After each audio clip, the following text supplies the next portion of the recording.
Okay, we are mic'd because we're going to be preserved for posterity on the video here. So this also means that we can share the information with others who couldn't attend this, as well as our adjunct faculty members.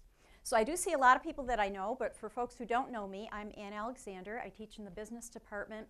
I also spend some time working in the Center for Teaching Excellence, so I'm kind of wearing both hats today. I am definitely not an expert on this. As Diane said earlier, that we're always learning what we don't know. So I'm actively in the process of learning about universal design and learning about making courses more accessible. And it's a little bit of a time crunch for me because I actually have a student with a visual impairment in a class that starts on Monday. So welcome to my learning curve here. So I've been trying to really learn as much as possible over the last several months, figuring out how to make this happen. Ideally, we'll be able to help you. Feel free to bring in more chairs from the outside, too. You're welcome to do that.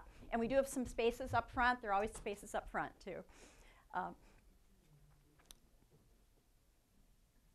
Okay, come on in. This is good. Now, I have to apologize for the seating. I feel like we're in a giant plane, right? And all the seats are really narrow, but that's the way we could fit us all in here. So, Cheryl, why don't you tell us a little bit about yourself? I'm Cheryl Kautz, and I teach computer courses in the Computer Applications Department. Ann asked me to present with her today and discuss universal design for learning and accessibility with you, and together we'll share what we've learned. Together we've been climbing a learning curve and learning things. And I, too, had a visually impaired student in one of my courses, and some things that I learned to make it more accessible, not just for the students with disabilities, but for all students. Hey, we do have a few more seats up front. You're welcome to bring in chairs from the outside, too. I think there's some of the white folding chairs. I'm glad we're in such demand. Okay, so we're going to talk a little bit about universal design in general first, and then get into some real specific things that you can do for your Blackboard sections right now to make them more accessible and more in line with the principles of universal design. We have 5 prepared. If we have time, we may do a couple of more. So it's always nice to under-promise and over-deliver. So our outcomes for today, that you understand the concepts both of universal design and then universal design for learning. Also be able to identify 5 best practices that you can use. We're all using Blackboard in one form or another, whether or not you're teaching online or if you're teaching in a classroom. And then also have at least one of those best practices that you can implement right away. We tried to focus on things that you can put in place right now. If you go back to your office or back to your computer, you can do it very easily in just a couple of minutes. So some good takeaways. We'll try to answer some questions as we go too, but we are limited on time. We're already starting 15 minutes late, so we don't want to rush through it either, but we may not have as much time as we would like to answer questions. Yeah, I think we figured after the earlier one, we probably could have spent about 3 hours and done a whole lot more techniques, but we'll do what we can in the time that we have. So what is universal design? This is from the North Carolina State University Center for Universal Design. It's designing products and environments so that they're usable by all people to the greatest extent possible and without the need for adaptation or specialized design. So initially we thought about this more in terms of environments, particularly physical environments. And one example that we think of most when we think of universal design is a curb cut. Now, why did we originally have curb cuts? Yeah, typically to make them accessible for users of wheelchairs. But we use it for all kinds of other things. I mean, I used actually both of these things, curb cuts and closed captioning, over the Christmas break. I used a curb cut in rolling a suitcase. A lot easier than hefting it up and down. What else do you use curb cuts for? Strollers, definitely use them for strollers, yes. You use it as a sort of an interface before, if you're blind, that you know you're coming to a road because of those. Right, right. So you know when the sidewalk or whatever is ending, so that you know that too. Anybody ever use it for bicycles? Yeah, okay, so all kinds of things that we use it for, but we don't have to make an adaptation for every individual use. Okay, another thing is closed captioning. I made use of that a couple of times again on vacation. One was on a city bus in Chicago, where they actually have both the flashing sign that tells you what intersection you're coming to and an auditory message So it would say state and lake, and then if it's really loud, you can see state and lake going right across. So that was helpful. I also used it in a gym, trying to work out, and it's loud, and you can watch the television, watch the news, or whatever while you're doing that. But in an educational way, we can also use that for our students. If somebody is hearing impaired, it's definitely helpful to have closed captioning. But it might also be helpful if somebody has learned English as a second language, if they can follow along as well as hearing it. Or somebody who maybe is not without hearing, but their hearing is not as good as it once was. I mean, I have that myself. My hearing's not what it was 20 years ago. So it may be helpful for many of us. So the idea is there are a lot of things that we can do in universal design that benefit everyone. So it's not just accommodations. Okay, so what is universal design for learning? So taking it more specifically into what we do in our classrooms and online. It's something that's meant to be inclusive and welcoming. So it definitely, I believe as our speaker earlier today said, it meets our goals for diversity. So it welcomes students with all different types of learning styles, all different types of capabilities. It's focused more on the curriculum. So it's not really looking at, here's a disabled student, what do we need to do? It's more looking at, what are the potential disabilities of our curriculum? How can we fix our curriculum or the way that we present things so that it's more usable by more different students? It's supporting student success, which of course we're all committed to. It definitely then is going to support the completion agenda. And basically it's just good teaching. A lot of the things that we see in universal design, I would bet a lot of you are already doing in terms of having different ways of presenting information, different ways of assessing student learning. And universal design for learning is not disability specific. Sometimes we may get into it because of a disability. I'm thinking back a couple of years ago, I was doing universal design, I didn't realize it, but I had a student with a hearing impairment in my class. And we did a lot of in-class activities, and she had an interpreter with her, but I found that when I was doing in-class activities, it was much more helpful for her to have the instructions of the activity in a written form. So I just made a PowerPoint slide with, we're going to discuss this, or we're going to do this particular activity. Well, it benefited everybody, and I do it all the time now. But it was just having information in two different ways, not just me saying it. Are we on? Yeah, not just me saying it, but also being able to read that information. Also, I think this is a comforting thing for us. It's not an all or nothing proposition. I know we had some folks in the earlier session, and maybe because it was right after our opening speaker, really worried about, oh my gosh, what if I'm not totally accessible by Monday morning? Is anybody concerned about that here? I mean, I am for my one class that I'm working on. But I don't think that the ADA police are going to come and shut us down on Monday if we're not perfect.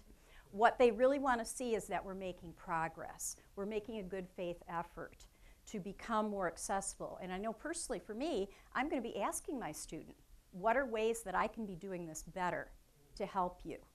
Because I don't expect to learn everything by Monday either. So we progress down that road towards universal design and accessibility, but we're not there yet. None of us are there yet. Okay, 3 things that we think about in universal design for learning, and they're all looking at multiple means of doing things. So multiple ways of representing information, so the what of the learning, and a lot of us will do that in different ways already. We may lecture, we may have questions and discussion, there might be reading, there might be other types of ways that we present information. Also, multiple means of action and expression, so multiple ways that students can show you what they know. And so many of us are already doing this. We don't just assess learning in one way. We probably don't just have multiple choice tests. We may have papers, we may have projects, we may have oral presentations, lots of different ways that students can demonstrate what it is that they know. And then finally, we want to have multiple means of engagement. And this works for all students too, to maintain their interest, to maintain their motivation.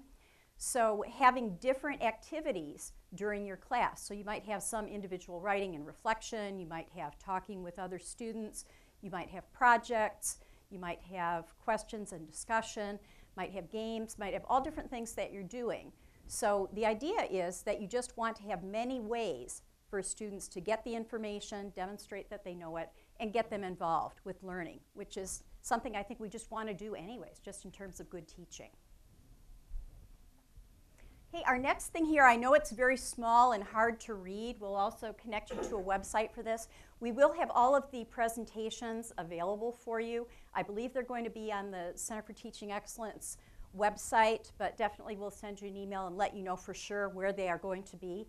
But this talks about the different ways, or the different principles rather, of universal design for learning in terms of representation, action and expression, and engagement. And then if you were to click on any of these, it would take you to some examples of that. And Cheryl's going to take us to the website. So you can click on any of those items on that chart, and it will give you examples of how that might work within your discipline.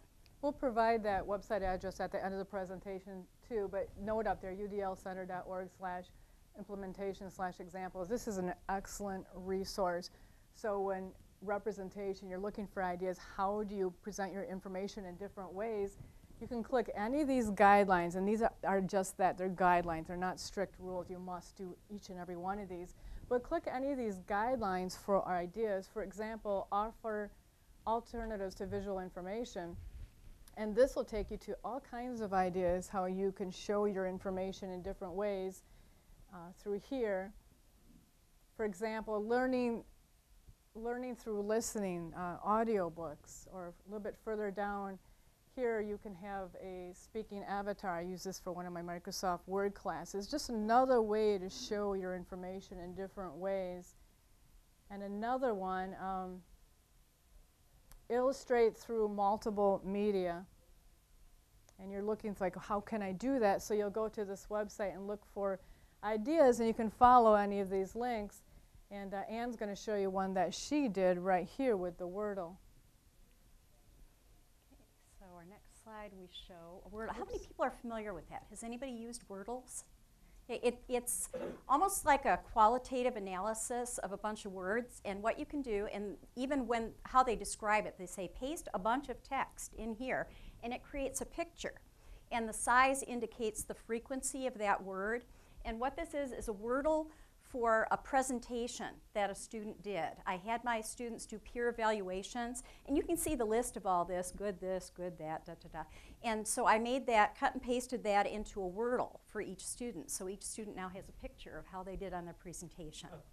Now the question is this accessible for somebody who is visually impaired? I don't think so, but it is an alternative way. And for the student who is visually impaired, that student could look at the text or could have a screen reader read that text to them. But students really liked having their own pictures, and oh, can we pick our own colors? And so I don't think it would. Unless you put alternative text, you could. If you put it, and say, in a Microsoft Word document, good is big, and alternative text would. Yeah.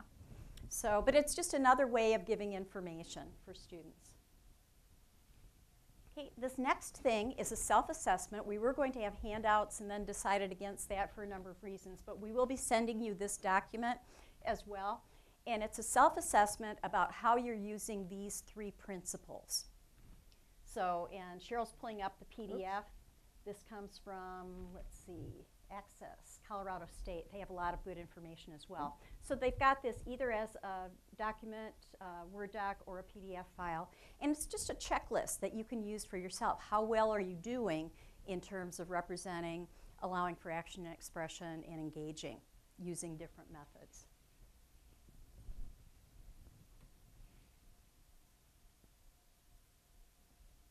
So our next thing is going to be to actually get into the nuts and bolts of what are some things that you can do right now. So Cheryl's had lots of experience in this. She's done a ton of research on it. In fact, I first got involved in this by going to your workshop. So let's hear what we can do. Well, now that you have an understanding of what UDL is, now let's look at how to implement some of those UDL principles. So I'll just give you a quick overview of at least 5, maybe a couple more if we have some time. And I'm not going to get into it in great detail just because of the time constraints, but I will refer you at the end to where you can get some more resources and get much more detail and more best practices. So let's go on to the next slide. One of the first things you can do, the first of 5, is, this is simple. How many of you give your students a direct link to Blackboard Learn? A couple of you are raising your hands. bb.grcc.edu, so you bypass the college's website. It's easier in the syllabus. You could do it there. And what's another way you can do it? What was that? As a tool. What about in a welcome message? Do you send a welcome message, whether it's on ground or online course, that welcome message? At the beginning of every semester, I'll send out a welcome message to all my students, and I'll include there a direct link to Blackboard so they can get right to Blackboard without having to go through the college's website. So whether a welcome message or a syllabus, you can provide this link for them to make it easier to get into Blackboard. Now, as far as the syllabus, if you go to grcc.edu/syllabus, are you familiar? That's where you can get some templates. They're already set up for you. You can get them for on-ground courses and online courses. It's right under here, under templates on the right-hand side. And there's the one for online, there's the one for on-ground. And you can use this template just to give you some ideas. I think it's on page 3 and under Learning Resources. Right. See, there's a direct link. And actually, this is clickable, too, which really makes this another good best practice. Make your links clickable. It works great for all students, for anyone. It's just click it and you're there. Someone with a disability can just click it, and it's easier if they're using a screen reader, too. So, what was that? I'm this sorry? was under grcc.edu/syllabus. It's coming up different in the URL. It redirects it, but you can type in that website address Right, and so get there. just that. And this may be changing. I know the AGC is doing some work about some required elements of the syllabus, so this may change a bit over time, but I'm sure that the idea of putting bb.grcc.edu will still be there. So.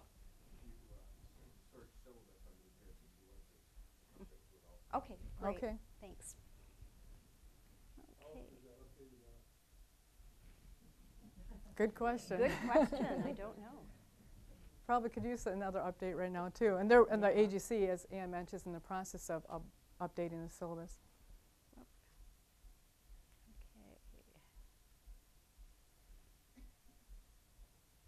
And then on to the second of 5 best practices that we'll cover today is provide your content in various file formats. So on this screen is a screen capture of one of my courses of when the student clicks syllabus. They're in the content section of Blackboard.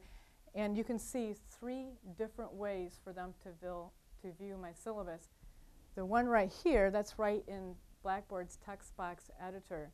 I created the syllabus in Microsoft Word. I could have just started out with the syllabus template and just edited it. Then I copied it from Word and I pasted it into the text box editor. So that's one format. When you put it in the text box editor in Blackboard, that is actually the most accessible format to provide your content in Blackboard. The reason is the student does not need any special software to view it. It just shows up on the screen. And with a screen reader, it works the best also. Text box? I'll show you Yeah, the text within box the text, editor in just yeah. a second, too. Yes, I'll show that, too. Text in English, typing, would go in there, I take it. Typing text or copy and paste. And you can put pictures in there, too. And then, if you notice at the top, I have the same syllabus in a PDF format and a Word document. So I'm providing it in 3 different formats. Rich text format is another option you may want to use that works very well for students. And it's easy to create multiple file formats. If you already have this in Word, file save as RTF, file save as PDF. Easy to make multiple file formats. And I'll show you the text box editor right in Blackboard, Yeah, just in Dave, case. you had a question or comment? We were told today that we got in the habit of taking a Word document, putting it in our copy machine, scanning it in a PDF file, and it isn't, and then creating that as a PDF file. We were told this morning, don't do it that way because you're not creating any kind of words out of it. You're creating a If you scan it as an image, you are correct. But if you scan it as text, that's a whole different thing. But can you scan it as text in a copy machine, or can you do it right out of Word? I don't know if you can in a copy machine or not. No, it only makes a picture out of it. Yeah. Yeah, you don't want to make a picture out of it. That's a good point. Yeah, because the screen reader can't read the picture then. Yeah. So let me show you the same syllabus live in the course. So the student clicks syllabus. And here's the syllabus. Now I'm going to go into the text box editor, the visual text box editor in Blackboard. And most of you, I'm sure, have seen this. And there it is. So all I did was take it from Word, select the whole thing, copy, go to the text box editor right here, paste, boom, I got the HTML version. I know HTML, but you don't have to. There are some tricks that make it work better from Word, like I add extra space between paragraphs and it copies and pastes better into the text box editor. But that is by far the most accessible content. Again, you don't need, the student does not need to download additional software to view. It just shows up. And then down here, I'll just add a couple of attachments. And in this case, I have a PDF and an RTF too. Not time consuming either. You already have it in Word. Again, file save as, RTF, file save as, PDF, or whatever you want to do. In JAWS, could theoretically read the text box.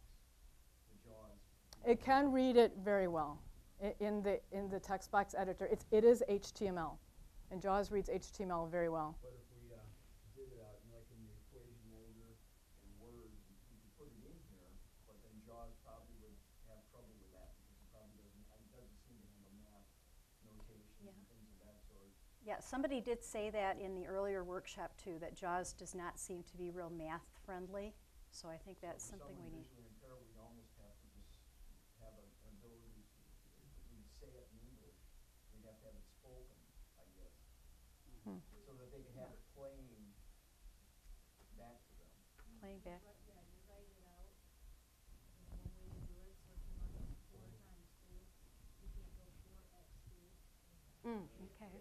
4 times 2. Okay. Try to get it to be read then by Yeah, JAWS. that's one way to do it. But I think that's something we'll need to do some more research on, and hopefully our friends at Disability Support Services may know other screen readers that might work more effectively with that. Windows Eyes is another screen reader. I had a student that was testing that out last semester, which seemed to work even better as far as accessibility in Blackboard. You can actually use the mouse with that one and hover over links and it'll read the links, which JAWS could not. Okay, the third best practice out of the 5 that we're covering today is label your files clearly in your Blackboard Learn course. Do give very descriptive names. Here in one of my classes, it's the homework project instructions, so I call it the homework project instructions. Don't give it a generic name. Just call it, do the Doc 1 or Doc 2. It has no meaning. So to increase understanding for the student, and it helps you to keep your work more organized, is give the files very descriptive name. A screen reader too will read this, read the name of the file, and so the student knows what it is. So it helps all students, including those that may have a disability. Do you put all of your documents in both the VLC and the PDF formulas? I always provide more than one format, always HTML, and then I'll do a file save as, and I'll do at least one other one, an RTF. And I like to use PDF a lot. PDF is good for more complex documents, but I know RTF sometimes works better. But I found it's worth the effort. It's not actually that much more effort. A file save as only takes a couple seconds to do. Which one changed? Like for my, I teach grades and we have a lot of formulas. So the formulas can be very specific. And I started using PDFs because depending on what software they were using, it was omitting maybe diagrams or inserted things. So they're doing this recipe and I'm wondering why it's wrong. And because they're missing pictures. And we don't use it. So I started doing PDFs because that will create the image so all of their formulas look the same. Right. But is that the only one that will do, like if I did an RTF, RTF is not going to preserve it as well as PDF, that's true. So sometimes you have to experiment to see which format works best for what you're doing. Yeah. Now sometimes for a Word document, RTF is helpful if you have students who have different versions of Word too. I found that out the hard way by putting something in DocX and finding a lot of students who did not have the current version of Word. So RTF can be read no matter what software they have. Okay, next one. The fourth best practice is consistent content within weekly folders. And this is actually just a lot of common sense. It's easier to navigate for your students and makes it easy to understand. We're looking in the week 2 content folder. Is that how many of you organize your courses? All your assignments are in weekly folders. Typically, a lot of us do that. That would be in an online, if it's an on-ground, maybe you have units or topics or chapters or some way that you organize. For me personally, whether I'm teaching online or on ground, I organize them the same way. My courses are almost identical, very close. But whether I'm looking in week 2 or week 10, it looks the same. So whatever content you put in your weekly folders or your units, however you organize it, just keep it the same. So for me, if I was looking at week 2 or week 10, the first thing they're always going to see is the learning outcome. This is what they can expect to learn this week. Then I have a video lecture demonstrating the skills on YouTube, and it links right over. Then I have my homework project instructions in multiple file formats. And then I have an optional help desk where they can get extra help and extra videos and written documents if they need it, and a Learn More folder for them to have some fun applying those learned skills. But week 10 looks just like this. They all look the same. Did I see a hand go up?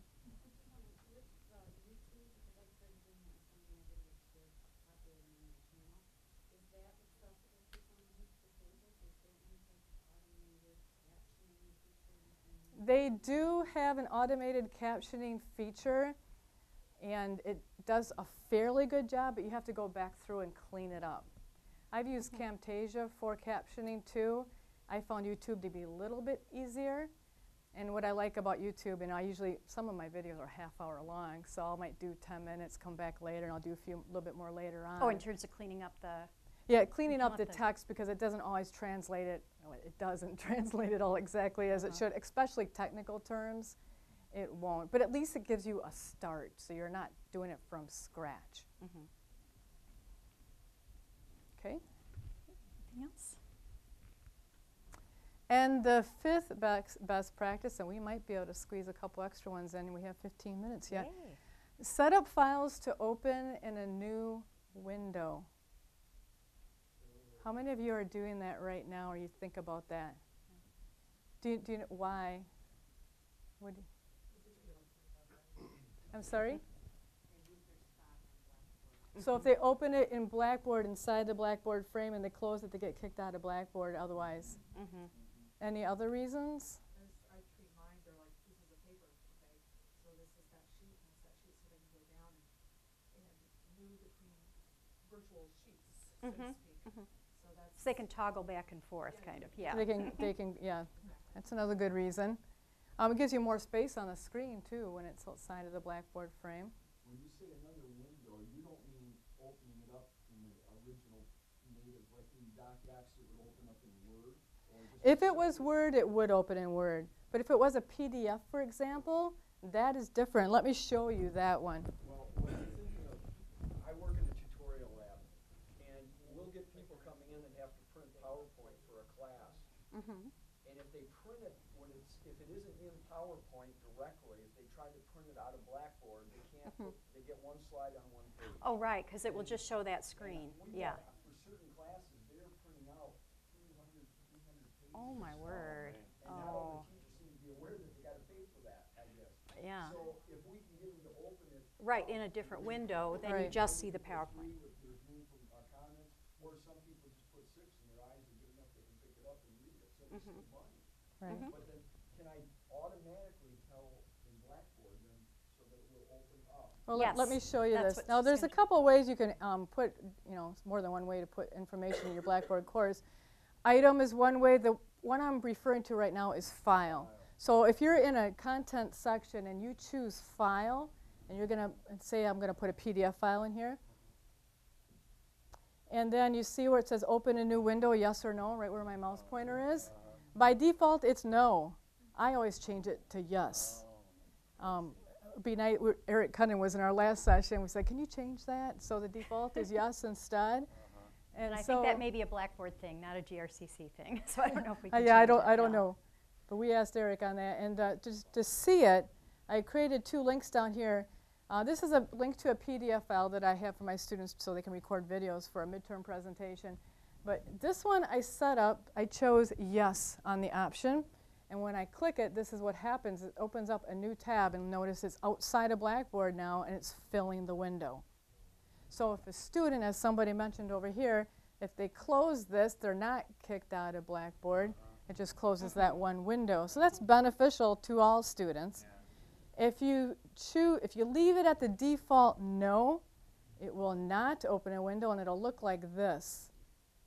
See how it's inside of the frame? You have the frame on the left, And that's where you would see just the one PowerPoint slide, yeah. Well, if this can be done retroactively, I got 8,000 pages of work that I've built up over the years. And I think a lot of it has been saved, so it'll open up in a separate window, I believe, but maybe not all of it. Do I have to like reload the whole thing to go through all this processing and everything like that? I don't know if there is another way to get around that without doing Well, that. but if it's just set to no, can you reset it to yes? Maybe our IT people could do that. Right, get the options again and make it say yes, open in a new window. Yeah, that's only a minor problem. Okay. It's all math and graphs and Oh. drawings and Yeah. sketches, so the whole accessibility thing is Yeah, that's going to be a lot challenging. of hassles to think about. One thing important to note, and I found this out firsthand last semester, as I mentioned, I had a visually impaired student in my class last semester, and she was in my online course. And we were pretty much on each other's speed dial. We were calling each other back and forth all the time, and I didn't know how to make everything work for her. It was my first experience, and but she was very helpful to me, and she knew I was trying, and I was willing to do anything to make it work. And she couldn't access a couple of my documents because I had them open in the frame. So JAWS could get her to a certain part, but once it hits a part, she knew something was there, but JAWS couldn't get inside of this frame. You see where that scroll bar is? Inside of this window, and she couldn't. So then I had to open it up in the new window, and it worked beautifully for her. So it helps with someone who's visually impaired too.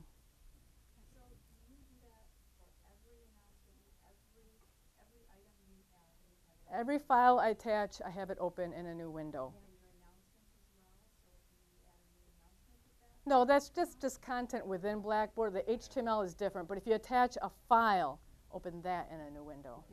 Also remember to do that with websites. If you have links to websites, definitely make sure that you open that one in a new window, because if you don't, it automatically takes you out of Blackboard to go to that other website. Oh, how much time do we have? We still have a We're few good. minutes, We still so have a maybe few I'll. minutes. I think we can do do a at least couple more. 6, maybe 7. So I'm going to get a couple extra ones in here since we have a few extra minutes. Number 6 for a best practice. I actually have 15, but I won't get all those in today. Yeah. But I'll point you to a link to them. I could go on for 4 hours here, Yeah. Ann and I together. Provide clear examples. So here on the left side, I have a screen capture of an interactive rubric. It's very detailed. It makes expectations clear. And on the right-hand side, I have a flash slideshow of students' work from previous semesters. So the quality of the work that is expected is clear. And I provide that flash slideshow in a PDF, multiple file formats too, because some people will have problems viewing flash. And then Ann had an example. Yeah, I have an example similar from a project that I do that's formal presentation and paper. So on the left side, you see a little bit of the rubric. On the right side, this is actually something from my textbook manufacturer that shows an example of a good formal report and has notations. Now, for somebody who is visually impaired, I can also narrate that. So have Camtasia Relay, then with an audio narration of what's going on that. So again, different ways of presenting that information. Number 7, maybe we'll make it to 15. No. No, Structure lists. pages. This is a real good one. I'll go real fast. No, Structure this is a real good pages one. This with helps. headings and lists for easy readability. This is beneficial to all students. So here I have a screen capture of Microsoft Word, and I'm creating the syllabus in Word. And notice where I have the red circle there. The heading 1 is circled. Are you familiar with headings? Headings 1, 2, and 3 in Word. So when I'm structuring my document, right there I have the title of the syllabus selected, CO205, and I'm giving it a heading 1 because that's the most important part of the document, the title. The next level down would be my learning outcomes, so I should give that one a heading 2. Make sense? You know, textbooks are arranged that way. They're easy to read. So when you structure your documents, make them easy to read for all students, give them the proper heading structure, and lists, numbers, and bullets help too with readability. Did I see a hand? I actually have 2 questions, but it's not about best practices, but it's about 2 things we've seen in your bullet point. Is that just a screenshot right there? Like, how do you create your PowerPoint that has that image in it? Is that a screenshot that you PDF? Right here? Inputted it? This is just a screen capture. This is a screen capture. Yeah. Yeah. A print screen and Just do a screen capture. yeah, Mhm. yeah. And it comes out like with those edges like that? Oh, these edges? Yeah. I teach Photoshop, so I did that too. Yeah. It's okay. That's why mine did not have the nice edges on it. I don't teach Photoshop. Yeah. Well, I'm just trying to indicate there's more to it than what's showing on the screen is Yeah. ripped off. So you're very detailed. Notice things. And then my other question was your barcode that you had with your information? The QR code. Yes, how did you do that? Google QR codes or several websites. You can plug in all your information. And the students, so many of them have smartphones, so they go on the computer, they'll scan my barcode, and boom, they got all my contact information. So they can easily get a hold of me several different ways. I use Google Hangouts and IMs and all that. Mm-hmm. In this other class, we're talking about structuring and hierarchy of those, heading 1, heading 2, heading 3. And then Yes. the text would be normal for required text in terms of structuring the page Mhm. so that Yes. students can read it. Yes. Yes.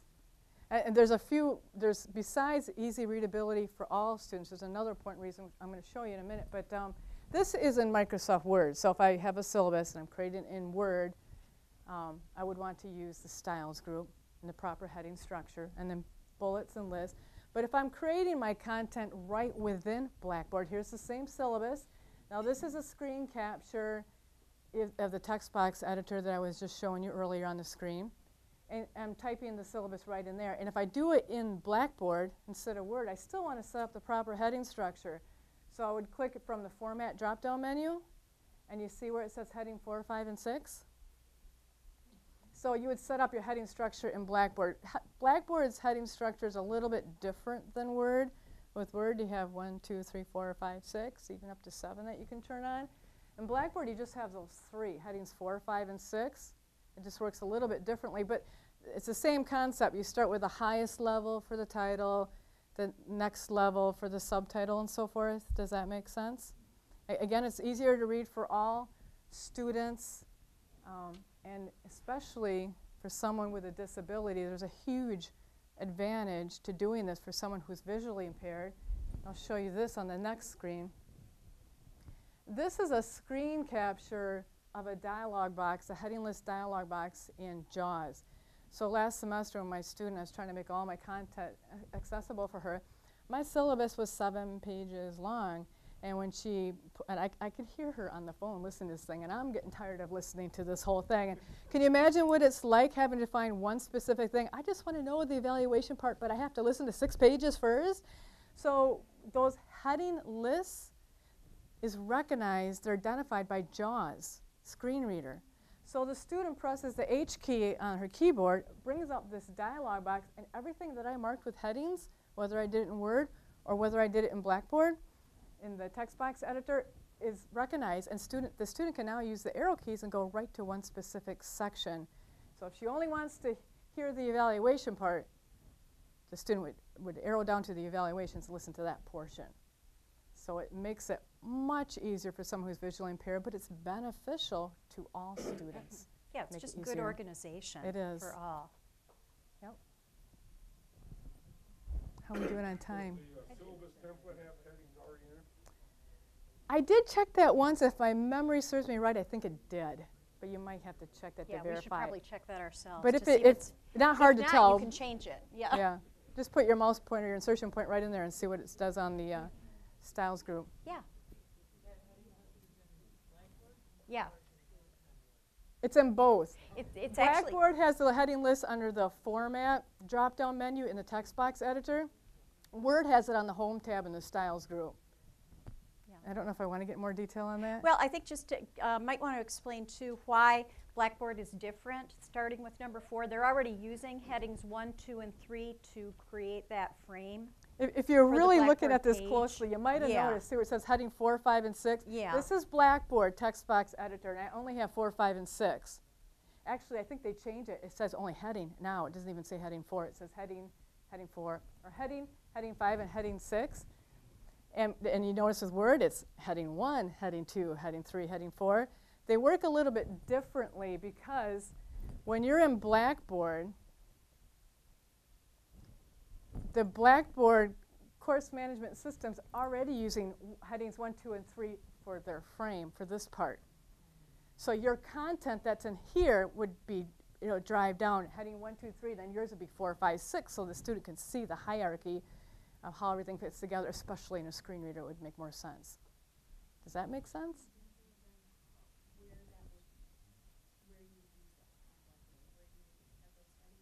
Well, here in the syllabus, the title, if I was in Blackboard, which I had on the screen capture. So this is the syllabus in the Blackboard text box editor. And I selected the title, and I'm choosing the highest level in Blackboard, which is 4, which would be the title. And notice the 4, 5, and 6. 4 is the highest level, 5 is the next level.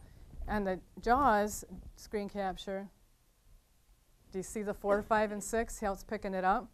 4 is my title. 5 are the next level down. I have attendances underneath course policy, so that's 6. Make sense?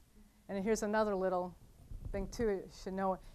If you're typing, say, your syllabus in Microsoft Word, and you know that you're planning on copy and pasting that into the text box editor in Blackboard, what headings should you use in Word?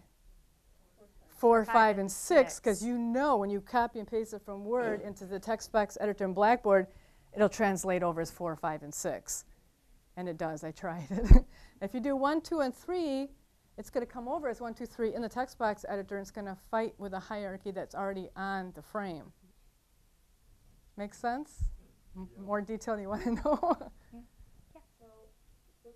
JAWS will not read a PDF. JAWS can read PDFs very well if they're properly structured. And So if they're that's structured that's as- probably could be another class in Yeah. itself too. But it's important how you structure that too. Adobe has a read out loud feature that works beautifully too. My student used that one also. It's called Adobe Read Out Loud. It's right within Microsoft Word. You can find it right in there. There's so many things, we could probably go on for hours and hours of all the things. Okay, well, think- I don't think I can sneak an No, I don't eighth one think in we here. can We're sneak an probably 8. pretty close to. So I'll go right to here, where these are the website addresses we mentioned earlier. And as I mentioned, ever since I've been doing all this research since last summer, and I had this visually impaired student, I've been making contacts with other faculty in other universities and seeing what they're doing and I tried to benchmark some of their successes. I've kept track of all of that, and I was taking notes, but it ended up turning to be 38 pages long. I have it for you if you get bored and need some reading material. You can get it on the web. Go to ckautz.org/UDL, and you'll have a choice, multiple file formats. And here's the PDF, but I get into 15 best practices here. 7 we covered, but I go into 15, and I go into much greater detail than we did here too, because obviously we don't have time. So you can access that and get much more information how to make your course accessible. Yep, ckautz/UDL. And I just updated it again because I'm constantly learning. I'm still on a learning curve. It's an ongoing process. Ann and I are always learning Right. something We're new trying to every find day. Both something. of us are. So every time I learn something new, I go in there and I update it again. I'm always I'm finding out sure new I'll things. have more to add after my experience Yeah, this semester too. And I'm always So- adding new technologies in there, and so you can find it in here, and it has all the links that I mentioned, all the website addresses in there too. Oh, sure. Oh, on the Yeah, just back to the PowerPoint slide, yep. websites. Yeah, and we will be having this available for you as well too, so you can do that. But those are some very helpful ones. The second one, the CAST one, also includes a lot of resources and even some online modules that you can go through with self-assessment. That was really a nice resource, free also, because we're always looking for things that we can get good information, benefit from other people's resources that are free. And then the initial assessment that I had talked about earlier is there. That's the website for that. And then finally, in And we summary, can put that back up again when we're done with the summary. Okay, just again about universal design. Basically, one size does not fit all. So we need to think about different ways. So different ways that we represent material. So showing your information in different ways, allowing students to demonstrate what they know in different ways, and also engaging them in terms of interest and motivation in different ways. Are we immediately going to be accessible to everyone? Probably not, but I think we need to progress down that road in everything we do. Even if you do a couple of different things this semester, that will be helping you progress down that road. And then a summary of the checklist, the ones that we covered: provide a direct link into Blackboard Learn, whether it's your welcome message, you send out email welcome message, or in your syllabus, use a syllabus template at grcc.edu/syllabus. Provide content in various file formats. I use Word, then I copy and paste it into the visual text box editor, which is the HTML version, which is the most accessible for all students. And then I do a file save as, PDF, RTF, just different formats. Label your files clearly to increase understanding, you know, something that describes. If it's a syllabus, call it syllabus, not a generic Doc 1 or Doc 2 name. Consistent content within your weekly folders, however you set it up. You saw my example, but just keep it consistent every week to increase understanding and make it easy to navigate for the students. Set up files to open in new windows. Make sure you understand that if you're doing it as a file and putting content in there, by default it'll open in the Blackboard frame, so you'll need to choose yes to open up in a new window to make it accessible for a screen reader, and so students don't accidentally get bumped out of Blackboard and they have more room on the screen to read it. Provide clear examples. We showed you a couple of the rubrics, very detailed rubrics, and an example of students' work from previous semesters, so the quality of work and expectations are clear. Structure pages with headings and lists for easy readability, beneficial to all students. It's easier to read your course content, and it makes it much easier to navigate with a screen reader, doing it that way too. I didn't get to the last one, but I do have it in that 38-page manual that I pointed you to earlier, so if you want to learn more. So plenty of things. We will be having additional sessions. I certainly hope Cheryl will come back and do some more of her 8 things. But definitely keep checking at CTE Reg for new training offerings. If there are particular topics that you would like to have or an area you would like to know more about, please let me know, because we are planning the entire calendar for this semester of what we might do. So for example, one person in the last presentation had said, you know, it would really be helpful to have just 1 hour of hands-on practice about different things we can do in Word to make it better for screen readers. So just a session on that. So if there's any other specific topics, or if you think of something later on, definitely let me know, or let Jeremy know from the CTE, because we want to be responding to what people need to know. So I think we are almost on time, close to it. Just 2 minutes shall we over pick this that up? time. Thank you so much for coming.